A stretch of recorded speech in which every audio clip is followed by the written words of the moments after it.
Hello friends, সবাইকে মাইটং education চ্যানেলের মধ্যে স্বাগতম। তো ফ্রেন্ডস, গতকাল আমরা দেখেছি নোটিশের মাধ্যমে আমাদের ফাইনাল এক্সাম আগামী 25 জুলাই থেকে শুরু হবে। তো এখনও ফাইনাল রুটিন বের হয়নি, শুধু বলা হয়েছে যে আগামী 25 জুলাই থেকে আমাদের ফাইনাল এক্সাম শুরু হতে যাচ্ছে। তো আজকে আমি এই ভিডিওর মধ্যে আলোচনা করব BA 4th semester political science general কোর্সের 10 মার্কসের কয়েকটা কমন প্রশ্ন নিয়ে আজকে আমি এই ভিডিওটির মধ্যে আলোচনা করব। তো ফ্রেন্ডস, আপনারা এই ভিডিওটি প্রথম থেকে শেষ পর্যন্ত দেখতে থাকবেন। ভিডিওটি স্কিপ করলে আপনারা কিছু বুঝবেন না। তো শুরু করা যাক ভিডিওটি।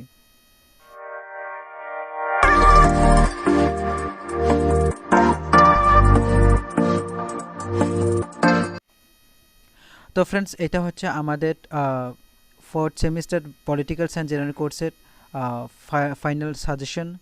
তো আলোচনা করব ইউনিট 1 থেকে কোন কোন প্রশ্নগুলো এত ইম্পর্টেন্ট। তো নাম্বার 1 কোয়েশ্চেন হচ্ছে discuss the powers and position of the UK prime minister. তো নাম্বার 1 কোয়েশ্চেনকে বলা হয়েছে মার্কিন যুক্তরাষ্ট্রের প্রধানমন্ত্রী ক্ষমতা ও পদমর্যাদাগুলো আলোচনা করো। তো এটি খুবই ইম্পর্টেন্ট, এটা পড়ে নেবেন ফ্রেন্ডস সবাই। নাম্বার 2 কোয়েশ্চেন হলো what do you mean by convention, why are this obeyed by the British people. তো এটাও ভেরি ইম্পর্টেন্ট, পড়ে নেবেন সবাই।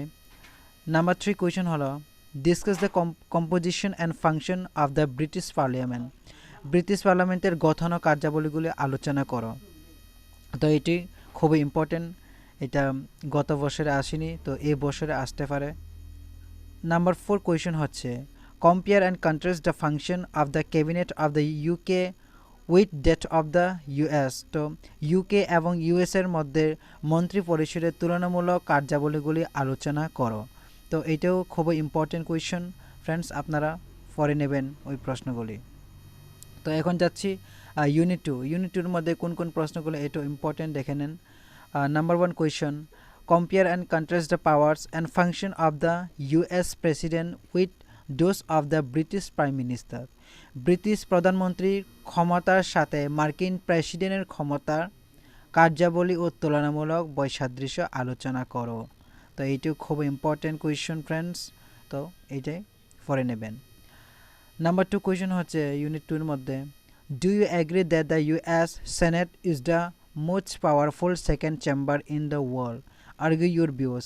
আপনি কি একমত যে ইউএসএর সেনেটের বিশ্বের সবচেয়ে শক্তিশালী দ্বিতীয় চেম্বার? তো আপনার মতামতগুলি সেটা যুক্তি করে দাও।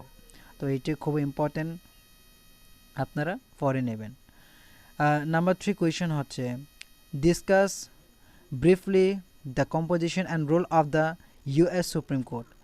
মার্কিন সুপ্রিম কোর্টের গঠন ও ভূমিকা সংক্ষেপে আলোচনা করো। তো এইটি খুব ইম্পর্টেন্ট ফ্রেন্ডস ইউনিট 2-এর মধ্যে। এই তিনটা প্রশ্নগুলি খুবই ইম্পর্টেন্ট ইউনিট 2-এর মধ্যে, তো আপনারা অতি শীঘ্রই আপনারা পড়ে নেবেন। এখন আমরা যাচ্ছি ইউনিট 3। ইউনিট 3-এর মধ্যে কি আছে দেখুন। Number 1 question discuss the powers and position of the France president. তো ফ্রান্স অথবা ফরাসি রাষ্ট্রপতির ক্ষমতার কার্যাবলীগুলি আলোচনা করো। এটি খুবই ইম্পর্টেন্ট কোয়েশ্চেন। নাম্বার 2 কোয়েশ্চেন হচ্ছে ইউনিট 2-এর মধ্যে discuss the compare between the president of the US and France president. তো মার্কিন প্রেসিডেন্ট এবং ফরাসি প্রেসিডেন্টের মধ্যে তুলনামূলক আলোচনা করো, মানে মার্কিন রাষ্ট্রপতি এবং ফরাসি রাষ্ট্রপতির মধ্যে তুলনামূলকগুলি আলোচনা করো। এটি খুবই ইম্পর্টেন্ট। নাম্বার 3 কোয়েশ্চেন হচ্ছে discuss the main features of France constitution. তো ফরাসি সংবিধানের প্রধান বৈশিষ্ট্যগুলো আলোচনা করো। তো এটি খুবই ইম্পর্টেন্ট কোয়েশ্চেন, আপনারা পড়ে নেবেন। এখন নাম্বার 4 কোয়েশ্চেন হচ্ছে ইউনিট 3-এর মধ্যে how to elected of the France prime minister. ফরাসি প্রধানমন্ত্রী কীভাবে নিযুক্ত হন। Discuss the power and position at ক্ষমতা কার্যাবলী এবং পদমর্যাদাগুলি আলোচনা করো। তো এই ইউনিট 3-এর মধ্যে এই চারটা কোয়েশ্চেনগুলি খুবই ইম্পর্টেন্ট ফ্রেন্ডস, আপনারা সবাই পড়ে নেবেন, মিস করবেন না। তো আমরা এখন যাচ্ছি ইউনিট 4-এর মধ্যে। ইউনিট 4-এর মধ্যে কি আছে দেখুন। Explain in fundamental rights of the citizens of China. চীনের নাগরিকদের মৌলিক অধিকারগুলি ব্যাখ্যা করো। এটি খুবই ইম্পর্টেন্ট কোয়েশ্চেন, এটা আসতে পারে। নাম্বার 2 কোয়েশ্চেন হচ্ছে ইউনিট 4 এর মধ্যে briefly discuss the about role of the communist party in China. চীনে কমিউনিস্ট পার্টির ভূমিকা সম্পর্কে সংক্ষেপে আলোচনা করো। তো এটি খুব ইম্পর্টেন্ট। নাম্বার 3 কোয়েশ্চেন হচ্ছে discuss about standing committee of national people congress of PRC. PRC এর ন্যাশনাল পিপল কংগ্রেসের স্থায়ী কমিটি সম্পর্কে আলোচনা করো। তো এই প্রশ্নগুলি খুবই ইম্পর্টেন্ট আসতে পারে পরীক্ষাতে, আপনারা অবশ্যই পড়ে নেবেন, মিস করবেন না। নাম্বার 4 কোয়েশ্চেন হচ্ছে discuss the composition and functions of the state council of the PRC.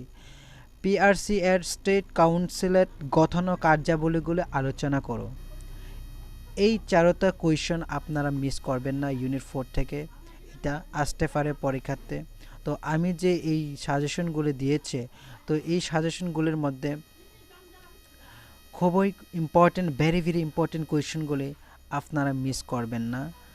তো ফ্রেন্ডস, এই ভিডিওটি ভালো লাগলে অবশ্যই লাইক করবেন, শেয়ার করবেন এবং চ্যানেল যদি নতুন হয়ে থাকে তাহলে অবশ্যই সাবস্ক্রাইব করবেন।